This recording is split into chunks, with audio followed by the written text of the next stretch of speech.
kan dia to dwa se software eya ban dia ye de efa adwumayefo ahodo nyina wo ma yi mu no ekwade da adaptive betumi yansesa no kura titru ni NSA de no yansesa se de be yansamandi ande wurawura katua ngoma mu no ye betumi atua no na bambo mu nimdefo bi na ekire se aposifo a wonum kotwa wo ho to social media so a enam so mpanifo atwe wo masensen no ano ohye asotwe na ano ohye dodo ebetuma mpanifo hwe no nye ho bibi se de nkramantam so afo so obema kanea bia hyeran ewon kran ha ntimi ka se wa hya se ye chen kanea se yemfa mobo mansini bedwa baako aduonu enkron nkramantam so afo eni ebisa nso pani eti hu sa gbobloshi yepam eye wono eto gende no ne ade nyina afiri hodo wo kokoko aje kwadwo ne ade wo eseba ero so wo hu na yedi bro nyawi obesa atuo mu nyina ene nsama hodo bi ade tie bekokumase asantema afa crossover e de Naket Kasiebo no so na nwumere yemfa na asema MTN everywhere you go network papa 2074 ena elbo honam akwa no de edi akotere power widie no wo kidney wo liver ave wakoma ene yefumukro osa etu so sa ama wonya wa hoto ene wasomdwe afi center tank tank papa crowding so begumu abesomo ne abusua adwumam efie ba bia center tank ne ho den na emu so etwa yopo Bright Senior High School kofodi akurantumi na school yiwo make say free senior high school no yaje o ba enti Bright Senior High School so kan free senior high school no ho etuba no ba bia computer ne to ye na wani nye ho no fa na ko Bright Senior High School kohwe yesu ko yesi na brofo nsa no Canada pa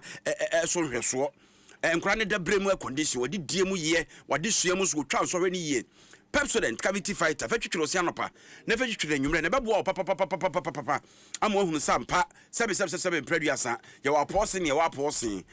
ebeti wanum ama didi a watede na osene so ayefe DBS Industries etwa nchense a amane ne how bia eni ho ene wonum ye promotion bi bosu free oto nchense na ne ya de carpenter ne nadoa hama ka ho ne akwakoboso ama wa yenye ukapreba ewo ho umpewei na opede DBS for na eso no sa no time heba Mr. ubedi di atede abra wonum nto honam ya o ebe free ho mesra wo yobi a etridi malaria ehawa time heba Mr. de so onom ahotutuo eno aduro kese na aba no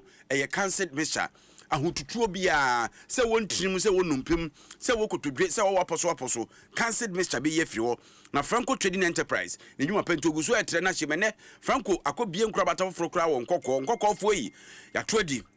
ani gi se bia fa fon bia wo pato bia air condition TV gas cooker blender microwave fridge bibia wo Franco ne bo no so ye sanso de ma watufo bo madama ene yeso manwumre na sei ampofo agemene obiri yaboa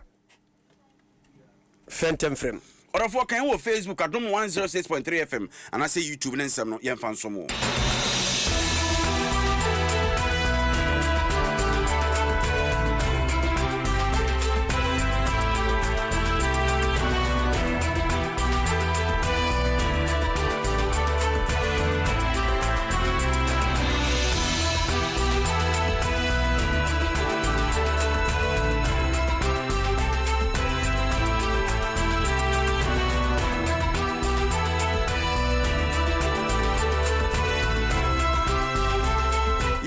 ensem no ase yeshase afri omen abankasiem ene den na bro yipuma kwamu makrobia yefra sante kotoko hene utumfo se tutu abebio mresanti ne mre kakra ana muntu a watu afa somdwe a ewo boko ho no ne dwumadi no de abawie a ode anu disem ode ebre Ghana mampani na meka sei dwumadi ni nyina banawie na unim se utumfo trance ema nananom ahemfo woni eka bie womu woni enima hobambo mu nimde wo mu enim bokwa abakosam ne ade obi a ebebo ni nkuro ema otumfo nso so de amamre ne amane ne nimde ene nya sa twede mponyankopon de adom no toto ho ene wakeka bomu ahwe tutu anamo didi nkomo na kodum pempenso se afi wodi andisem ebre o mampani na andisem a wodi ebre no ewo napo na hodo bebre ebi ne se enipa oti omanum asam mo kanye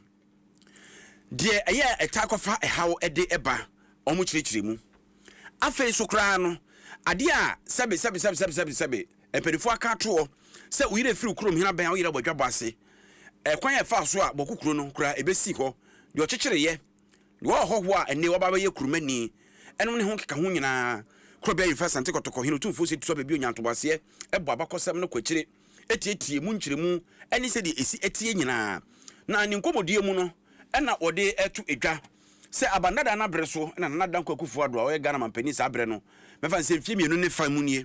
ena wode sa sodie no ema no se de utimi etu ne nan edi si ho hweye ema ye ninsensem ekoto din ane asomdwe ewo ye ne no ontu sa na mo na bi mfama boko na basamse ye ta sode ewo boko no enko na enkonkoda ampa watu na mo na ba bedrum pempensuo yi na eho akwankyere no kure wemu na okira wode to mampani anim na niema hodo a wo se aban so tu ho na mo a na obeboa ama asomdwe no akwakwakwa wie na otumfo nkasa na wo kire se yei enya afa ne yebekire se wei na aye bone anase wei na aye bone ne mum no kure fa boko ho ene asam no ne kwafare bae ne baabi ekwakwa wie ne kwan a ye fa so asomdwe beba no eno ene ode ato baabi eda na ankwan kufranto na yentie otumfo no masem kakra. I'm here not to give a judgment as to who was wrong and who was right. I'm here to present the facts as they are for us to have peace. It is almost about 2.5 years since your predecessor invited me to mediate in a major conflict in Bawku that had not only claimed the lives of many innocent souls but had become a major threat to the security of the nation.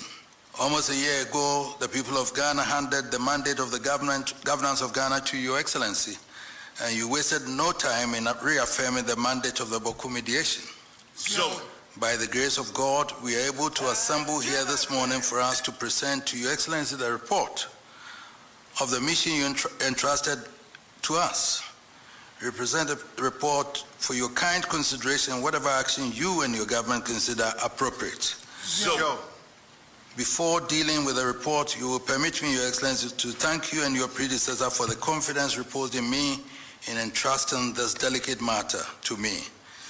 There's nothing more grievous than the peace and security of the land. What, like I said, it was a mediation. It wasn't an arbitration, and I'm not here, as I said, to say that this one was wrong or this one was right. Etotumfo osetutu abebio na echiremu babia wo firi ni mpempenso abeduru eni bua omua obia fo ewo asem a asisie ewo boko onye ose ahwe anim tin de beye masomdwe beba amampuntu adi echire wo boko ne mpotam no ene ho na montuo na owieye na wo ka kwakwakwa wie se asem otietie mu se wodi bibia se wode toto ho na de mra aka ho a sisi a ye kasei ni hwehwe mu oyeye ne nkomo awudi ye no de akwakwa wie se eye na asigri abogrago azoka a otoso mienu wono ene ohene a owo boko a chese emra ema no ho ekwan yenso yentie de okafa ho. The law as it stands now makes asigri abogrago azoka the lawful chief of Bawku, and so it is impossible legally to do any such thing in this mediation exercise. On the question of Bawku town, I have taken the position that the established tradition since 1931 thereabout is that the person who is Bawku Naba has the entire Kusasi area. By law and the declarations of the Supreme Court of Ghana, Asugri Abugrago Azoka is a Bawku Naba, and there cannot be any rival residing in Bawku claiming otherwise. I have impressed upon my brother the Nairi to accept that recognition by law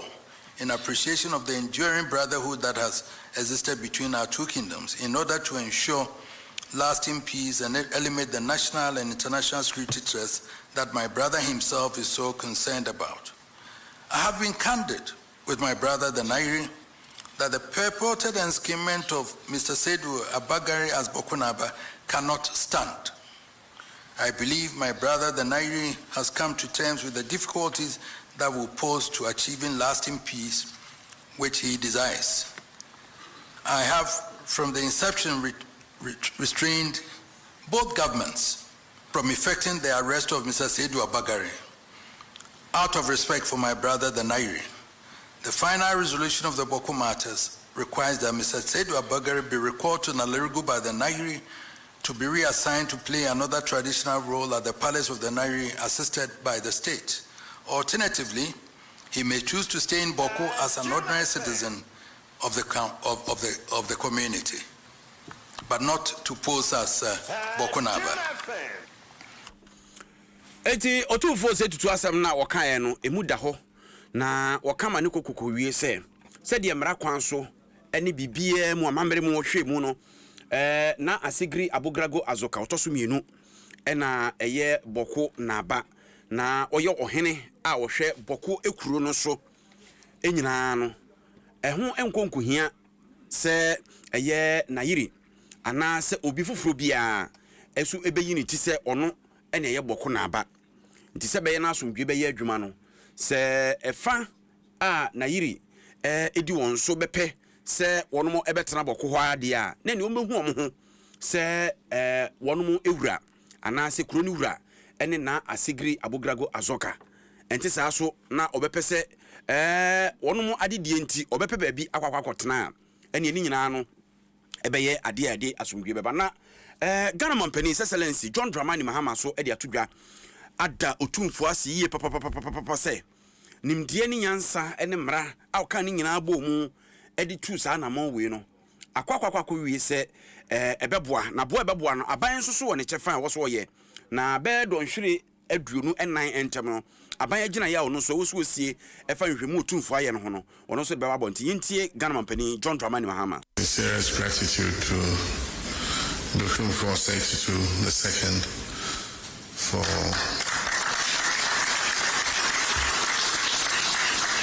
for his patience and diligence in working over all these months to mediate this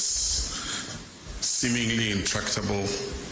conflict between two important ethnic groups in our society. When I took over from my predecessor, Nana Adodankwa Akufo-Addo, in the security briefing he gave me,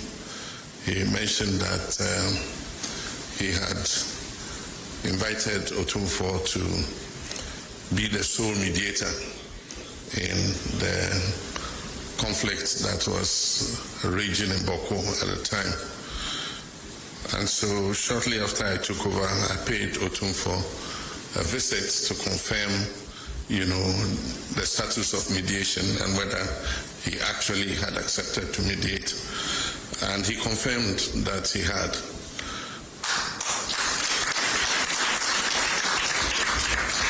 And so even though the mediation has been long, and I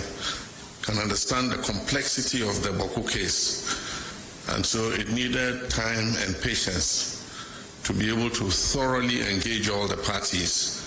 and be able to flesh out the facts and finally come out with a recommendation. Today, I'm pleased that we have come to the end of that journey and we're embarking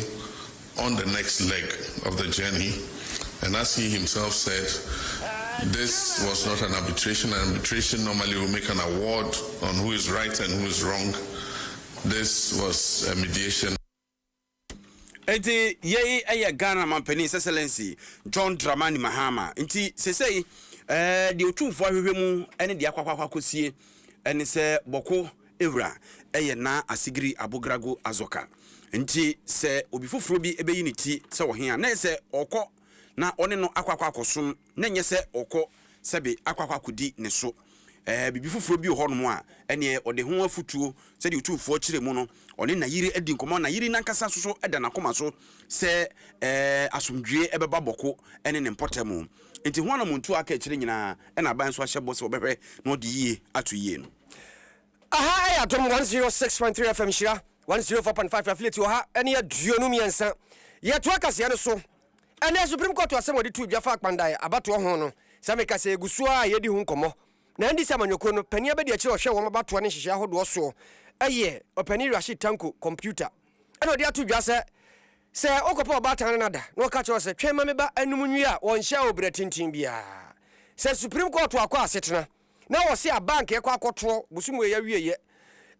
yentu nkoshe afi ebewura mu no busumu edi kan da toso dumi ensa onkan no bretintin bia enche bedu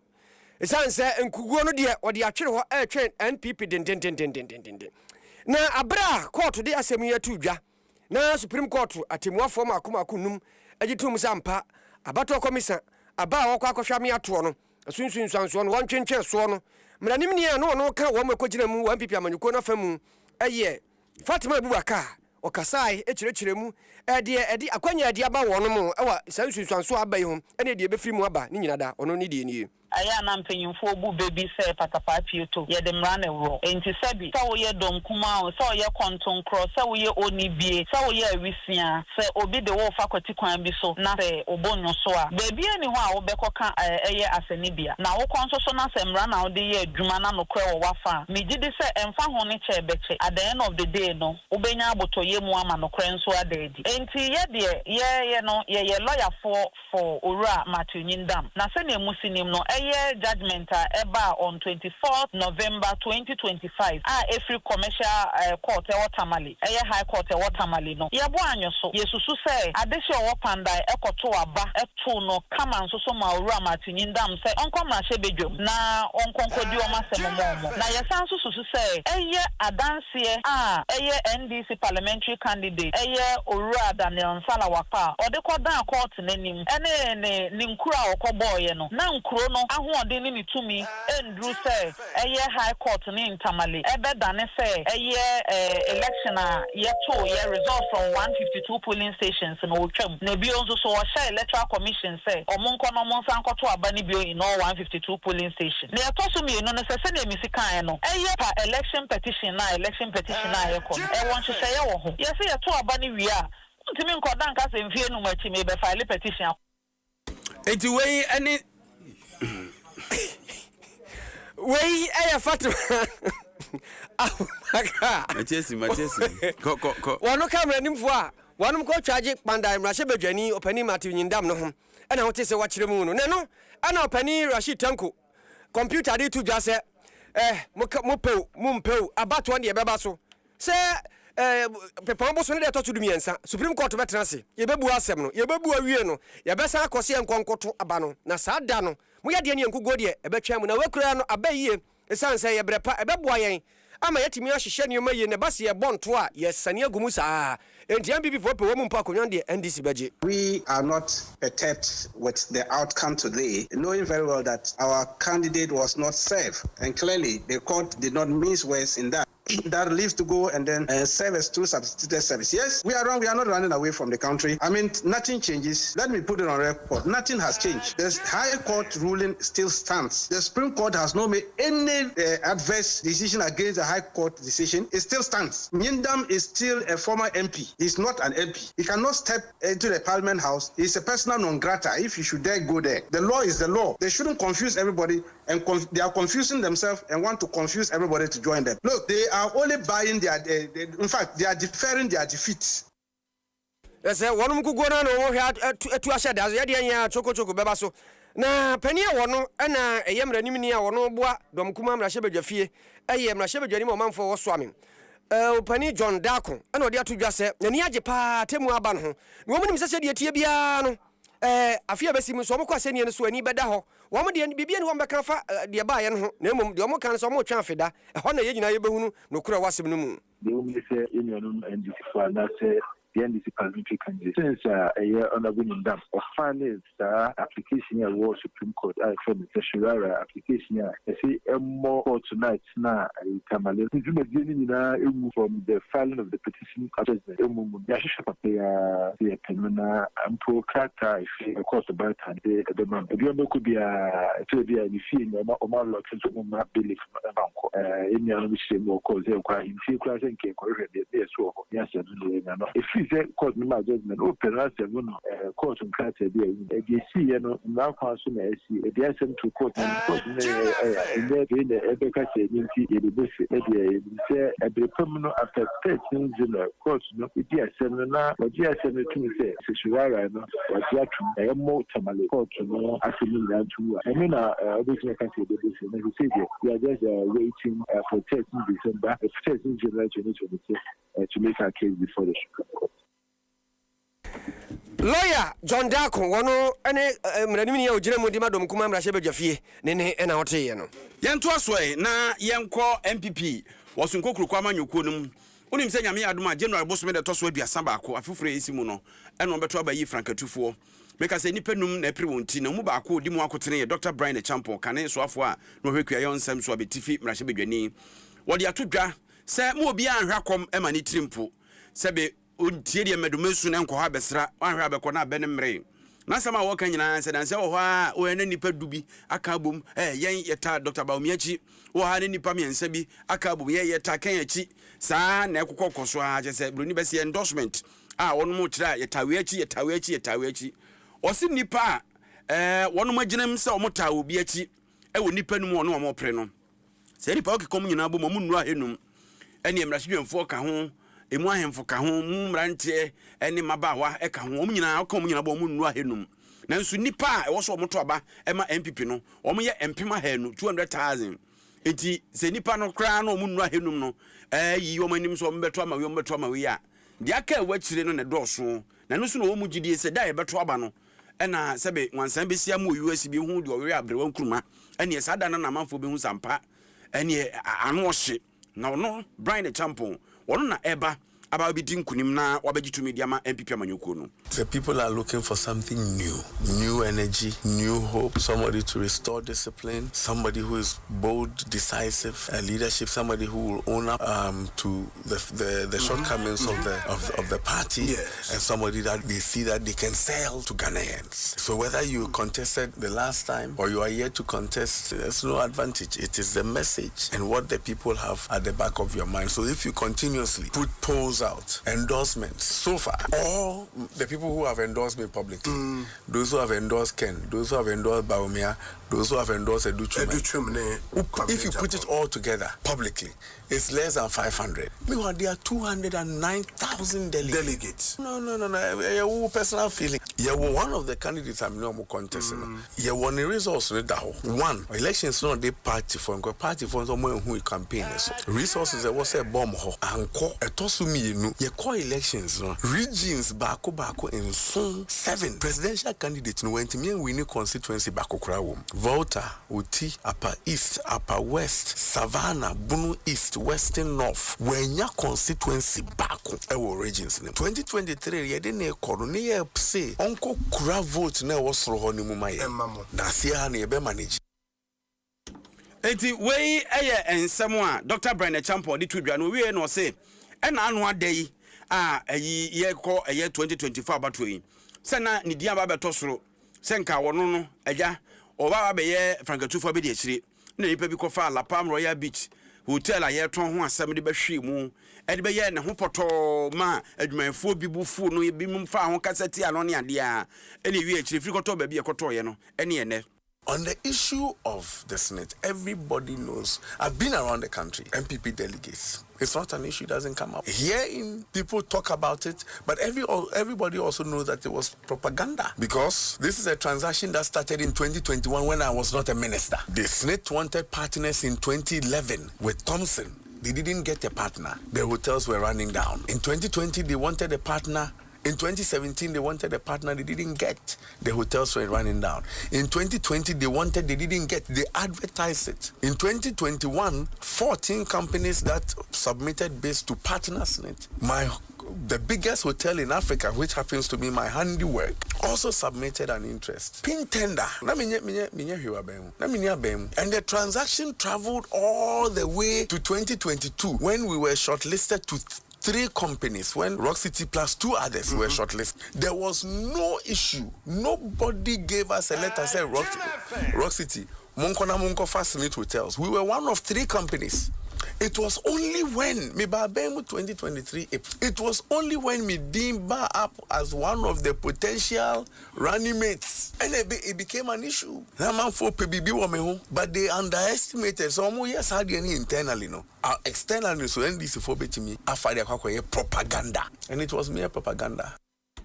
Eti Dr. Brian Echampo ena otene nyame admo chana nopa o Adom FM Jason Semso nti upe nkomoni bi eti aka ho a na ne wato ya nopa no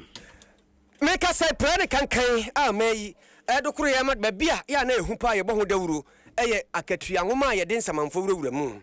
na wonim se enrada enempo ene beto odwa se NSA National Service Authority wonom bia asuapan hodo bi wo ho a wonom de nkrofo bi de wurawura omnwoma no mu a Sani pani nyina wonom eji akatua nanso wi ase ase se de oba de apon ho ntoma ama ya yire wono mo na sanse nsɛm yi ana pani a wono nani abrese e bɛbɔ dawuro atia prede kankan chief crusader your friend crusader Emmanuel Wilson odi atu dwa sɛ software ampani ahyehyɛ ni ade fa nipa edin gusuo ene na mua de tuatua akatua wo ma yi mu nyina banwuma igu ahodo no ebetumi ayensesa ne nyina emu emre papa emu emre nyina ne se ababa wa won na da National Service Authority ano route the last sedo ene ne wode tu dwa se enipa maako empem wotwe oha ani num wo mu nyina ya nsamanfo na wo makwa ko hu wonom awosuapan ahodo miensam asa suapan ahodo miensa no emu nipa du meka se ya kire wonom na yentie se de osidi asemu ya tu dwa. We made shocking discoveries that resulted in the flagging of 8,105 individuals in the system. The investigations uncovered a number of serious irregularities being perpetuated in 3 tertiary institutions: University of Development Studies, UDS, Ghana Communications Technology University, Akenton Apia Minka University of Skills Training and Entrepreneurial Development. The outcome of the investigation: 10 members of staff from the various institutions have been arrested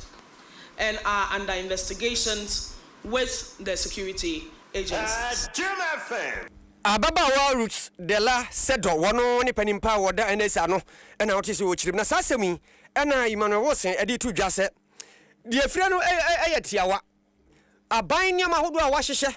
se yemfa katua enipa din wo nwuma mu ngugu so abefo kwan so software no wose emu mre papa na nye NS nko o wose abanwuma ko ni nyina mre enti we no sansa manfo na da bia hu wo mu adwuma mu a wono mu nya adwuma so mo ja katua no enye ne na ntwa nso gye asesa ni nyina ye nyina afiri ho ne ade foforo mu odena wuram anya sa ade aye da ye na kromfo no bekoso abodwuma. When the very first time ghost names is taking place in Ghana, Anna, and yet the last time it taking place simply because the system, no, you meet me, anya robust system, no. You be abuse, no. There are some institutions, especially private institutions, use similar software, and so and to just say ghost names is taking place. Ghost names are mostly in the public sector. The reason why it happens so is simply because in the public sector, no, systems no are a bit weak, and to me and strengthen system, no, and that is what happens for ghost names to take place. So what we need to do is say, overhaul of the system so that individuals into me and have to use the system no, for ghost names to take place. Emmanuel Wilson or Chief Crusader, Nene and out here. Yanto aso na posifo bi to atwi obeka na nsɛntem na video bi ne nam abɛfo kwantepo kwa so posifo a wono mu ejina omampani wiemhyɛn presidential jet ne ho a mu twa mu video aso mu ginsiri ne kakra no ne ade a na omai posi adwumako no mpanifo ne ahobambo mpanifo kyerɛ sɛ itia ahobambo nhyehyɛye sɛbe obɛmo mampani to ada hɔ saa ɛwɔ saa kwan no so ɛno nti pani ba kwa ono wabene yie ewo ahobambo nsɛm akasa fa dwumadie nse ewom sɛ ade a marantie yeye enye de nanso asotwe abase ye de amom sɛ yatwe wo masensen ne de emu owrem ano ohyerodo sɛbi asotwe ensamoni bi a na sɛ ni boni bi a bia fata asotwe de na mom si yatwe wasensen posi adwumako yatwe sensen a na sɛ o retirement ya no makopɛ ne yatwe wo sensen wo sɛ nya kwamba eba bedi wo policy na yentie nsɛm a yewra Samuel Nanapia wode atodwa afa anamontuo no police ni a o ye adwuma de enye wo na your responsibility say obeso camera asiso wo adwuma ne say bia ye gina honom say hwese bi obi kura meye bone obeba wo mo ho ban enti it is very wrong for a police officer to pull a camera na or your life enti it's very wrong say obunu say police ni my social media attempt no. To me, I think it is not professional kind of conduct, and also social media no they should be careful. It is tempting them. The social media is tempting a lot of the police in duty point krana. Sometimes ayana almost attentive papa. Concentration over phone so. So I will say uniform so. At the time I will say uniform no dear. You consider yourself you are on duty. So baby I will be very vigilant, be alert and be attentive. Eti ensemo ayera samo na napia edi twudwa no wie no de afutuo ma posifo se bible kra kase onema nyina ho kwan nyeni nyina na fata yen sebe mpraduasa jata nsa doa enu nti se ekokoba se ukohunu se obi oye adwuma bi wogene hu nsire ne agimfre wa abefo ntintan kase ne so a kotipa ene kotipo wono esedin omunse honam etihwe na wo so ankwa gine ho sanse ekokoba sa so twen ba so a bia de beba no na wuntumi nyina no. I can only advise the police to say amonya very much careful so that amoma social media no and distract and lose focus ebro amu ye juma. Well, in my respective opinion too, I believe that interdiction also is a bit harsh. Because interdiction there, the person is almost going home. Or better na fie na ketua ye man no, se bia o 1,000 cedis.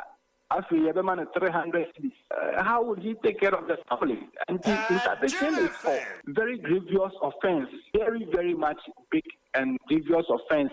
Se bia this mean grievous offense, almost a criminal activity, something like that. Wey ene nsemo a samora na apia wa bene wa bambo nsemu odi atudwa bronya ba se ya na chese bia manfo nhye da nasa ni namua na basa no a wo se hu se kurom da ho han kane asisi so ne sa so nti na nkramantem ha soafo a hwe so ma Melinda Okulu adi atudwa se o ma ha nya sumu da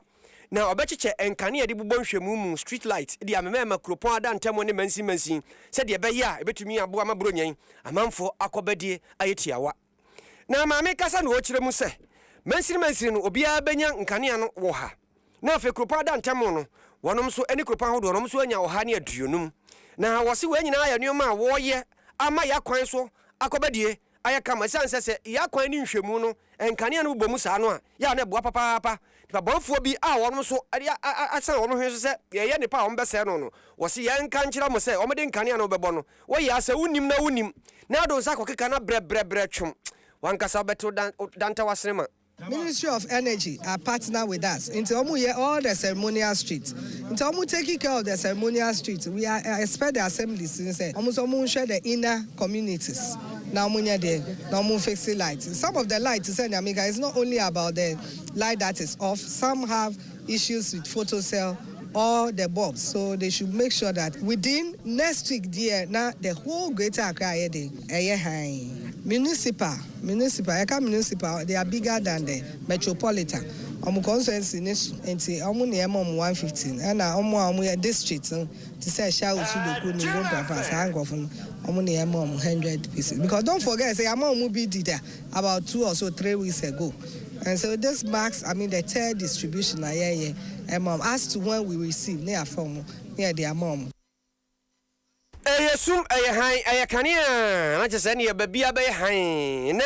woto aso de tudwa se mansini kropan da ntamo ne kropan mu empanimfo a mutie mi won kra ha mo ya aduonu nkron ya mfanto mu anim se wo mam na awotwepe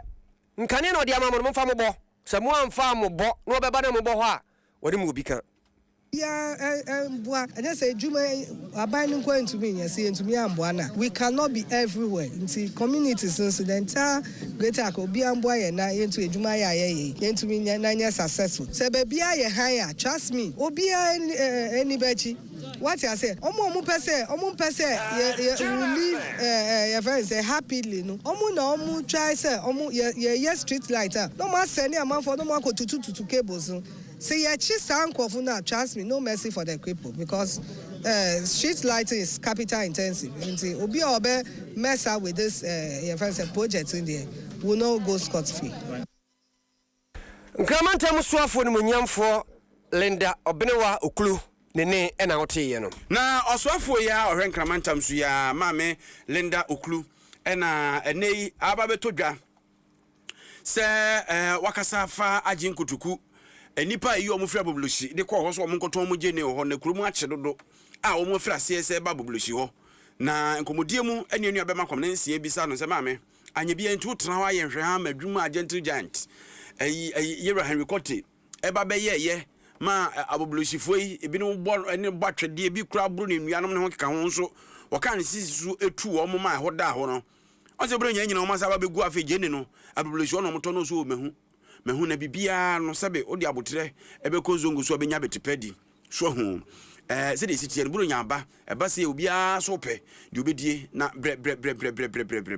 na edi buru nya ne wi akwa bia so obehwe no ase tu omo jene ye be ko ho no ye yi obi efri ho no but because I Christmas we want to allow them one Christmas obi nya ni sika audition eba so we want to allow them na obia entredi around ye we have a plan for them. We should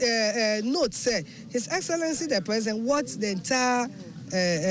country to be late.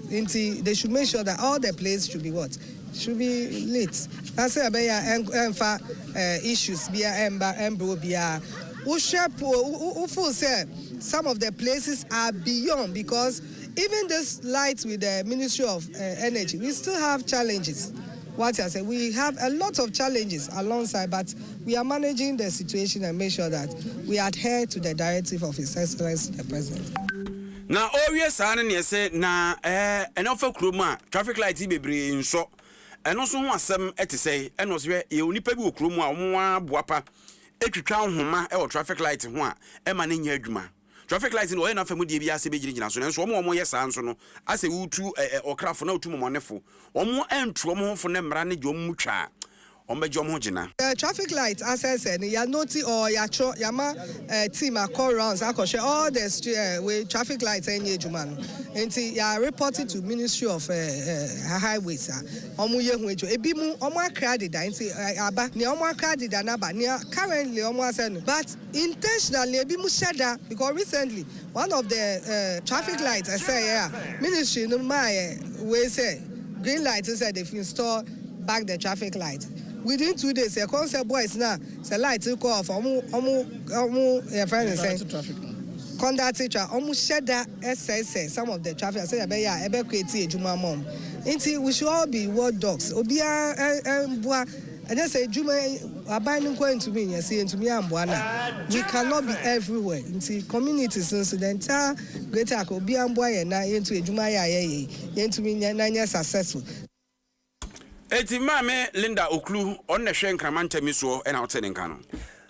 Ghana Mine Workers Union, Nefe war, a you may phone Kabomukumu. One woman, one of my sorry, Nipa Babro Bessa Hanson, Edia Arches as Abre, one of no my four, or one whom Jim, Eddie two just said, one of my four, your far one more year, Juma, a war BCM, Ghana Limited Moon, and many ya. Contract your maji na baby ye enti wanu mfa so de bia waso mo saka no ye mfa ma won na se nipa besa hansuin wanu mani abrede ndenden ye kirem no mde tu dwase mamra ene fa toso ebese ahansia aduonum baako act 651 ye act 203 no wom se odwumayeni na katua se no ye de ma no nanso mpanimfo wa sadwuma koyi mu BCM Ghana Limited mu ayo madwene se da omfo musika ma wo bese eburu bosumi dunie ye bedi bronya ana wo se sampanimfo mpereto mpene no animanim ya we adwuma mo ya yesika akamu wo so mo nsaka mo amfa so de won fama won anya sa ani afia dadi animu ebeye bibia chese Ghana for cry dwene ho aye ntiase Adu Mumin wono ne general secretary edemekuyi ana wakasaye editudwa anapay BCM Ghana Limited contractor Juma Edema Gofield. BCM Juma Edema Gofield. Juma about 10 months ago. About no the law. Ye name more share. Bibia BCM here so otia your terminal benefits. Now your terminal benefits, end of contract benefits, and the redundancy package. BCM for 10 months now. My dream say, Nadia more area. Sadia no help us here and the your members. And for that matter, no Ghana Man Workers Union, your members, or more and for that matter, no and pay Yabaha. ADOM EVENING Ghana, one of for penny, the Mine Workers Ghana Union. Nene Natiana, ya, and one more idea, and move be anyone who be in yes, here was some cat, and I seen yet Moncasamientia, one must have knew. Now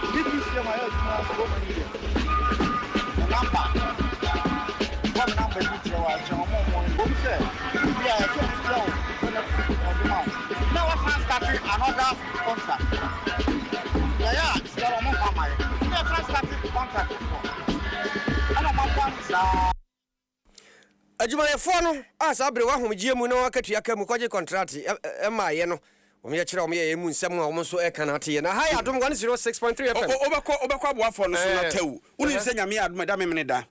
na adom 9 lessons and carols ne ba ma stars ne ba na tiwe kakra I na lessons and carols edu adom ti 20th December our National Theatre Afumi a giant Afibia yes some lesson message yes I do that here why would you and the boom say yeah you kicking girls boys enemy size for we need you be PR oh a 5 o'clock sharp yeah shas what what it's your boys no obri yanko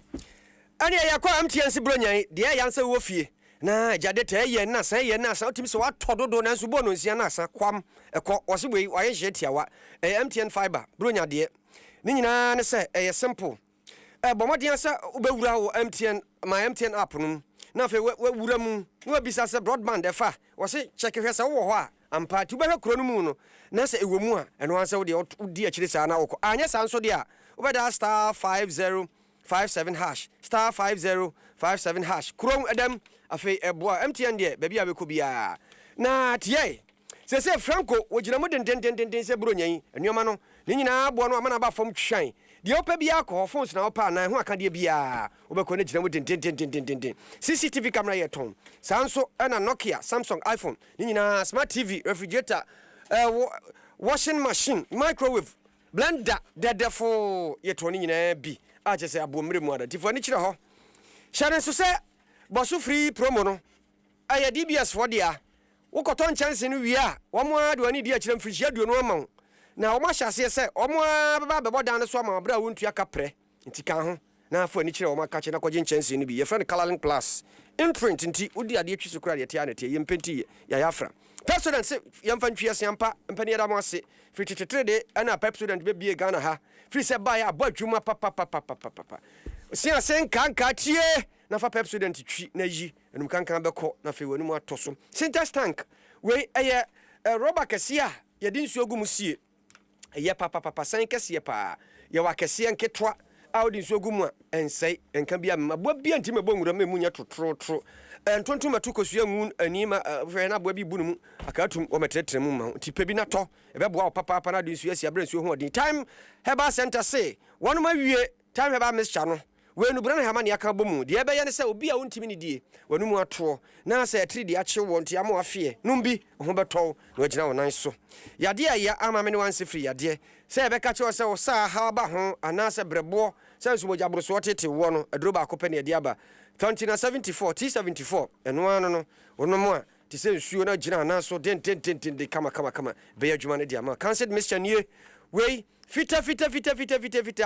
de hia ne se obeno mo se no mpena mo wi wo chesa wo je ho anye wo to ase ya wo yawti wi adan yo misrim arthritis how wadru ne friend cancelled mixture no na enyo ho adwuma na se wo kwabrane na se wodidi untirim na se wodidi enidi a ene yemfa yani enkyerem na yempe loss nupa ibi loss nupa no eno na gina ne nan so loss ne ba center daroma wo so ye bema de a loss delay man capsule so ana bebo capsule so no bo ana wa tititi ntinu mu asane mo gya ne yadwuma yi na fi osia peten na akro no loss low chemistry oba se o sie jahari no mu a bronyan wa chede ebafu nunum bi hawa be mu be yafiri ho ana loss ne ba mixture so ya ka cho se atidi aba be wo ama o bre ho process no ebeko awufo bia ne so ade hu se ne ba be ko suku abaye brempon ani abrane nanso ba no wie junior high school na so anya SHS papa anko be wi ase na akwa ya kabode nso de enye enunti ana Bryce senior high school abba ankura de ene adepend ye do ma wura free SHS no mu on for fa bakọ place no ho nya sanso a wa akọ ye be place no ho ama self placement be koso enti for ni kire ho e free or ye day free boarding free na mom kakra bi na border otua kohwe dan akoda no bedam kohwe ba bi obetra sua de defo bobom te sabrochire de Canada ne de aba Ghana no business visual science and of technical course so koso ho enti ko achem kokurantumi na kochira koda ne di nya sa de afre 0242 071 185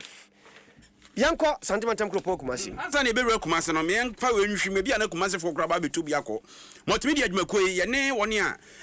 eye portrait adwuma wo nkra ha akabom Greater Accra Poultry Farmers Association sebro nya bai ye hwe mama mfo mfa nkosua mu nkrofo nti kosua bia omwo mfom bia omfamra yabobo ano ano mra meton na dwemtreni a wono ne da Greater Accra Poultry Farmers Association ano Mohammed Ali a kire se omagye atum ne nkosua nso mba be bondonko bi pa e wo yabobo ano ha ya ne e da o mefrase ene nhya omo ye nyina wo kire mu whatever concerns your audience no concerns us as well. And you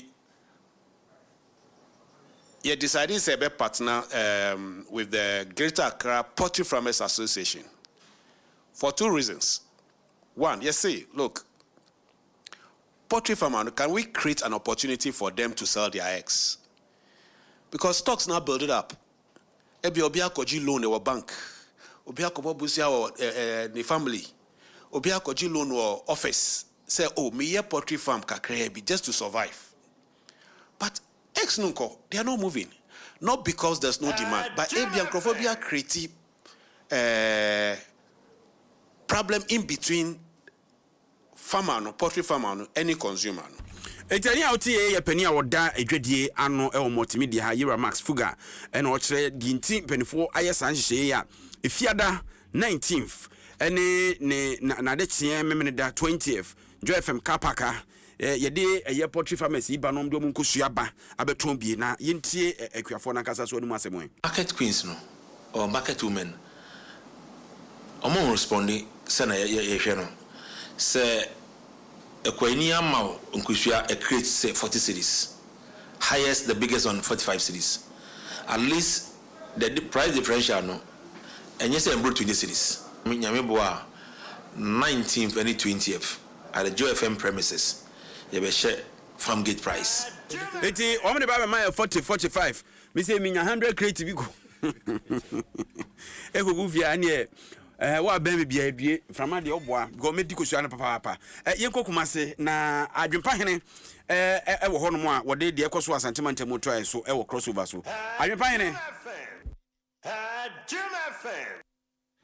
Masomu ewo asante mantem kropon emuana eye inshira 104.5 for eso na enadai asyo mo na hwe eye dumja dwumade ne ntotoye eso ebu enkonta ede afimpim yenu ene aduonu enum etoto afimpim yenu ene aduonu enan eho ehwe ejahyehye ekoso ewo mayimu wo chese afimpim yenu ene aduonu enan ene ejahyehye ekoso ya makomako mpemba ko ene eye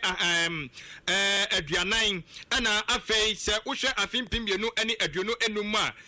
jahyehye ekoso no eye makomako ahankron ene eye miensa na chese we no eso atepa aba foma bese wo ha ene aduasa enson ena eso eteye wo agi chemu no eye dumiensa ene achiripo baako ene enson na wabra eye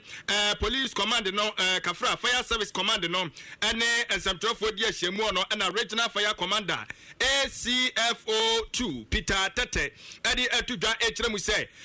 dumja kuo no adwumade a wonom ebo ye no TC form ene Ghana fo ekasa ye ena Ghana fo ji wo monsempa no etumu a ama ne yahunu se jahyehye na ano eba form ne sai yoso ntuno okoso asre Ghana fo se dani da nyina dumja adwuma ye fo ebo pini wo mo na obetu won fo ma on kyerkyere won hwe so betimi dia ye adwuma na aboa ama dumja no o madwuma no so etimi ayemre ede amom na jahyehye so yetimi ahwe atuase afiri omayimu.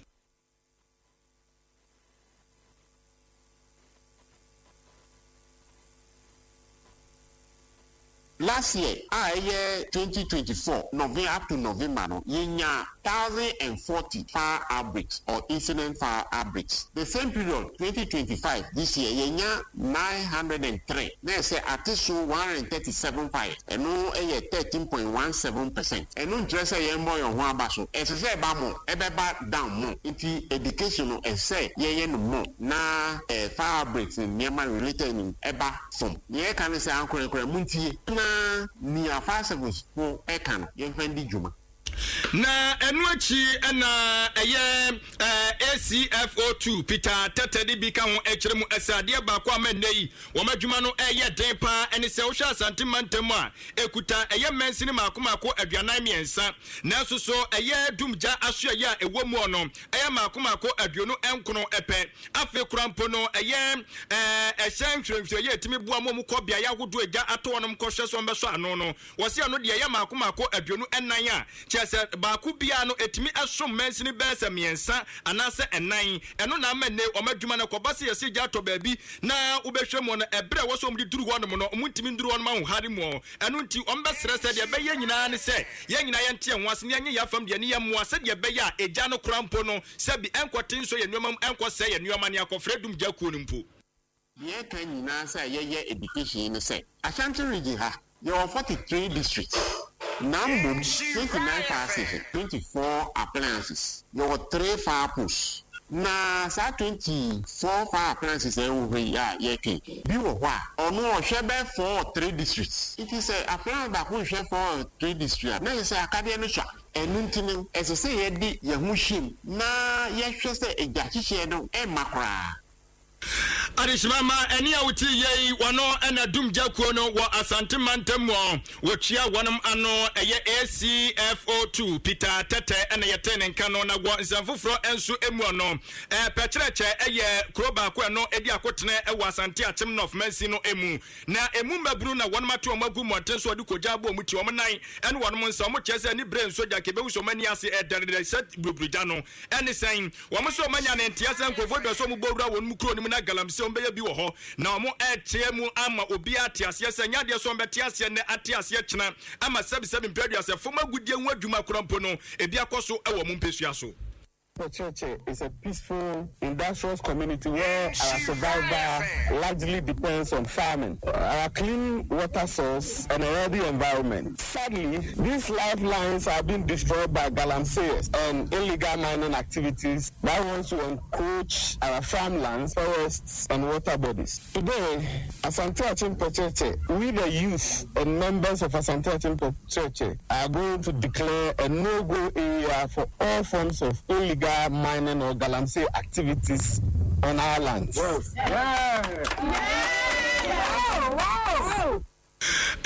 Mama way eye opanyina wogina mabuno a won mti omugu montene so anamo oru akwabena frempon ana ja wogina ye pechereche mabuno namu a wode eye kokobon sem we atu dwade mama ne be gina no so na nsema wodo eboabo no wasante mantam de fa inshira 104.5 so na bowura mu asempa 94.7 so na afio kokroko eye adom 106.3 so ne de sum Ghana de mama ne nyina no ye de esie adwempan ne kofi mensa adwene papa no papa ne wonu kan ene metin madaroma munsomu wakampuni mantamu na montoa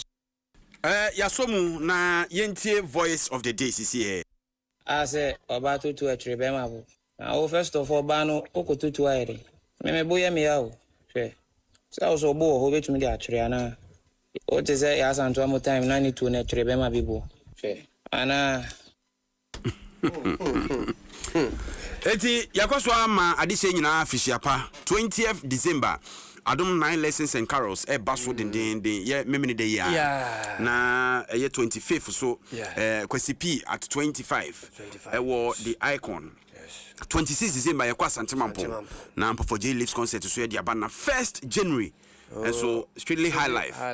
enya sem keto akra all white na yamfasi da PSC ma Mr. Bendankwa refinery why ono ni nipa dikan a wabre eburu nyade nyame no papa Mr. Bendankwa Nyankopon unshira no nto nkwanem na de wahwere wo yehu bia nso no onhya wanemu ye famina na say Mpofo J obiri yoboa fentem frem Kwame Kulenu ademu no nkum afei oku ene yati wa tesa wonom ne boye chidom Adom Kasiebo demfo aka nyina yayi sanom nyina Aisha bafo redu amo chese omu nyina girigina mu a ena ye de awie jeko na de ko Facebook ni YouTube ye besa hia ya me admo china